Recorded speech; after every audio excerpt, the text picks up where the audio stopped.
Hello friends, in Advanced Web Designing we are learning CSS. In that our today's topic is float property and its values are left, right and none. So we will see how the float property works by its example. I have made one simple program for it. Let's see. See, I have internal style sheet here.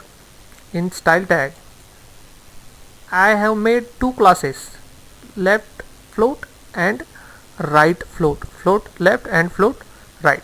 See, I am using property float here. Its value is left here, font size is 20 pixels and background color will be gold.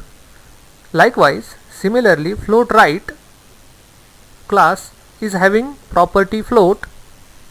Its value is right and font size 20 pixels, background color will be gold. Now in program I am using this. See, in H2 I am using left float, float left class, so it will float at left, and in H2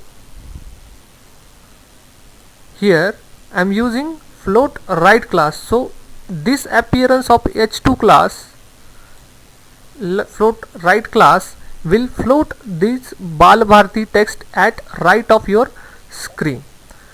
And as you can see in this paragraph tag I am not using any float property, and here also I am not using any float property.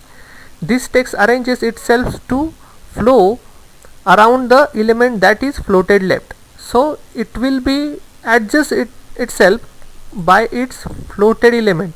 H2 is floating at left, so this p tag will adjust itself by its relatively position, and this p tag will adjust itself by this H2 appearance. Let's see how it will look when we run the program. See, you can see here H2 appears first in the program before this p tag, but we are floating this text. See, we are floating left, its font size is 20 pixels, so it will float at left, and this Bal Bharti's appearance is second, and this is floating at right side of your screen. But see, we are not floating this paragraph, so it is arranging itself by the its normal positioning. So only Bal Bharti text will float at left and right. This is all about its float property, and the remaining is none, so it will float at nothing, left or right. You don't have to mention it. I hope you understand this program. Thank you so much.